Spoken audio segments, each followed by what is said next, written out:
Delhi high court के recent judgement जिसने कि उन्नाव केस में फॉर्मर बीजेपी एमएलए कुलदीप की सेंटेंस सस्पेंड कर दी है ने तहलका मचा दिया है। केसेस सुप्रीम कोर्ट के जाने के बाद अब इस केस में लेटर्स भी लिखे गए हैं। तो कौन से letters chief justice of India से लेकर chief justice of Delhi high court तक गए हैं, चलिए आज के इस वीडियो में देखते हैं और देखते हैं कि भला दिल्ली हाईकोर्ट ने ये ऑर्डर पास भी क्यों किया है। अब जहां सीजे सूर्यकांत के सामने दिल्ली हाईकोर्ट के ऑर्डर को चैलेंज करते हुए कई पार्टीज एंड इवन सीबीआई भी पहुंची है, वहीं इस डिसीजन के बाद एडवोकेट हितेंद्र गांधी ने दिल्ली हाईकोर्ट के चीफ जस्टिस देवेंद्र कुमार उपाध्याय को लेटर लिखकर अर्जेंट हियरिंग की डिमांड की है और कहा है कि इस अपील को और सारी कनेक्टेड एप्लीकेशंस को एक और साथ जल्दी सुना जाए। अपने रिप्रेजेंटेशन में एडवोकेट गांधी ने क्लियर किया कि ये लेटर जुडिशियल मेरिट्स को चैलेंज करने के लिए नहीं है, क्योंकि the December 23 order can only be tested in appropriate legal proceedings. लेकिन उन्होंने ये भी कहा कि सेंटेंस सस्पेंशन के इमीडिएट कॉन्सिक्वेंसेज है जो सिर्फ अक्यूज तक लिमिटेड नहीं रहेंगे।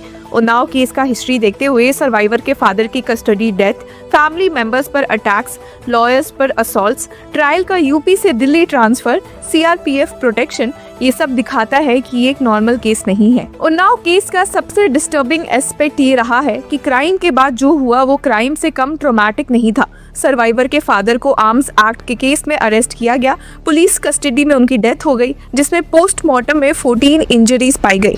2019 में जब सर्वाइवर ने then chief justice of India justice Ranjan Gogoi को लेटर लिखा तो उसके अगले दिन ही एक ट्रक ने उस कार को टक्कर मार दी जिसमें सर्वाइवर और उनके लॉयर थे। 2 आंट्स की मौत हो गई, सर्वाइवर और लॉयर सीरियसली इंजर्ड हुए और बाद में लॉयर की भी डेथ हो गई। इसी बैकग्राउंड में सुप्रीम कोर्ट ने कहा था कि केस को यूपी से दिल्ली शिफ्ट किया जाना चाहिए और सर्वाइवर को सीआरपीएफ प्रोटेक्शन दी जानी चाहिए।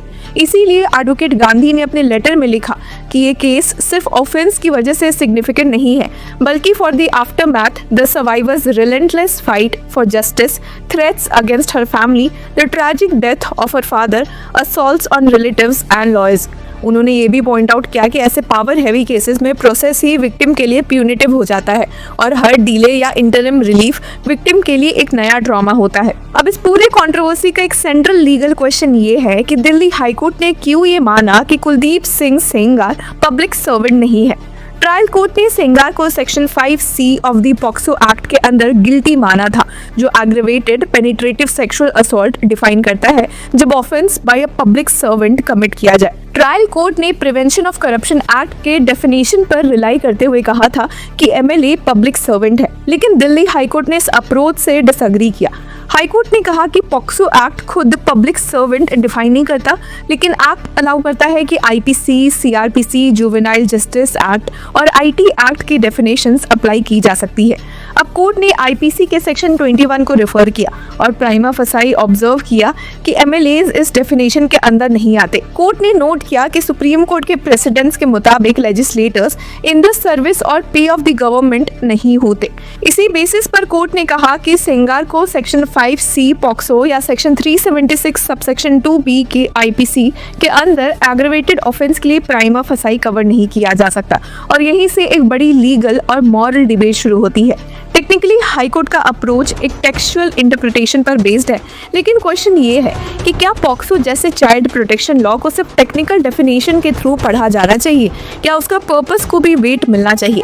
इसी पॉइंट पर सीबीआई ने सुप्रीम कोर्ट का दरवाजा खटखटाया है। अपनी अपील में सीबीआई ने कहा है कि high court fail to consider that a sitting MLA by virtue of holding a constitutional office is vested with public trust and authority over the electorate. CBI का आर्ग्यूमेंट है कि एक एमएलए एक position of trust and authority hold करता है और section 5C का objective ही यही है कि जब कोई पावरफुल पोजीशन में बैठा इंसान माइनर का सेक्सुअल एक्सप्लॉयटेशन करे तो लॉ और ज्यादा स्ट्रिक्ट होना चाहिए। अब सीबीआई ने ये भी कहा कि हाईकोर्ट ने पॉक्सो एक्ट की पर्पसिव इंटरप्रिटेशन अप्लाई नहीं की। उनके मुताबिक सेक्शन 5C सिर्फ नैरो टेक्निकल कैटेगरी के लिए नहीं है, बल्कि उन लोगों के लिए है जो अपनी अथॉरिटी, इन्फ्लुएंस या पावर का मिसयूज कर सकते हैं। रियल वर्ल्ड में एक एमएलए का पुलिस, एडमिनिस्ट्रेशन और लोकल मशीनरी पर जो इन्फ्लुएंस होता है उसे इग्नोर करना ग्राउंड रियलिटी से डिस्कनेक्ट क्रिएट करता है।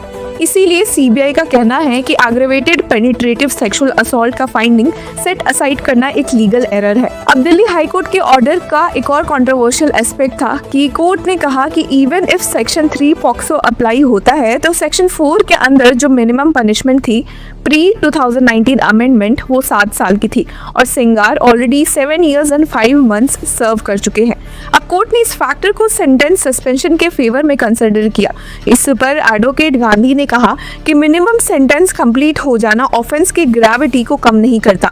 उन्होंने पॉइंट आउट किया कि सेक्शन 3 रेड विद सेक्शन 4 अभी भी लाइफ इम्प्रिजनमेंट तक पनिशेबल है और इंटरम स्टेज पर ये अज्यूम करना कि ऑफेंस लो ग्रेविटी का हो गया डेंजरस प्रेसिडेंट क्रिएट करता है। अब थ्रेट परसेप्शन का एंगल भी इस जजमेंट में सेंटर स्टेज पर आया। उन्नाव केस में थ्रेट परसेप्शन कोई एब्स्ट्रैक्ट कंसेप्ट नहीं है बल्कि डॉक्यूमेंटेड रियलिटी है। सुप्रीम कोर्ट के orders, CRPF protection, trial transfer सब इस बात का प्रूफ है।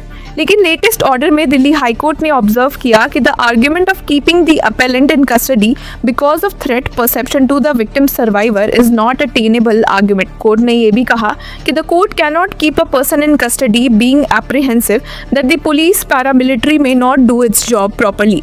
अब लीगली देखा जाए तो कोर्ट का कहना है कि लॉ एनफोर्समेंट की फेलियर के फियर पर जुडिशियली कस्टडी कंटिन्यू नहीं की जा सकती। लेकिन सर्वाइवर के पर्सपेक्टिव से ये रीजनिंग काफी अनसेटलिंग है क्योंकि उनके केस में थ्रेट्स सिर्फ एप्रीहेंशन नहीं लिव्ड एक्सपीरियंस रहा है। इस जजमेंट के बाद सर्वाइवर ने कहा कि उनका faith in the justice system has been deeply shaken. उन्होंने ये भी बोला कि वो इमोशनली डेवस्टेटेड है लेकिन अपने बच्चों और फैमिली के लिए फाइट जारी रखेंगी। उनकी मां ने भी सेफ्टी कंसर्न्स रेज किए और कहा कि सिक्योरिटी कवर विड्रॉ होने से फैमिली को सीरियस थ्रेट है। अब एडवोकेट गांधी ने अपने लेटर में एनसीआरबी डेटा का रेफरेंस भी दिया जिसमें 2023 में over 4,48,000 crimes against women report हुए। उन्होंने कहा कि सेक्सुअल वायलेंस के केस में खासकर जब अक्यूज्ड पॉलिटिकल फिगर हो, जुडिशियल डिसीजंस का इम्पैक्ट सिर्फ इंडिविजुअल केस तक लिमिटेड नहीं होता। ऐसे ऑर्डर्स एक सिंबॉलिक मैसेज देते हैं। उनके शब्दों में the greatest threat lies not in the absence of law but in the perception that protective statutes can be circumvented through technical interpretations when power is at stake. इसीलिए उन्होंने chief justice से request की कि appeal और सारे related applications को same bench के सामने अर्जेंटली लिस्ट किया जाए और अगर जरूरत हो तो इंस्टीट्यूशनल क्लैरिटी दी जाए कि पब्लिक सर्वेंट स्टेटस को एग्रेवेटेड चाइल्ड सेक्सुअल ऑफेंसेस के कंटेक्स्ट में कैसे अप्लाई किया जाना चाहिए। तो व्यूअर्स, इस पूरे मुद्दे पर आपकी क्या राय है? Do let us know in the comment section. And till then keep following law चक्र।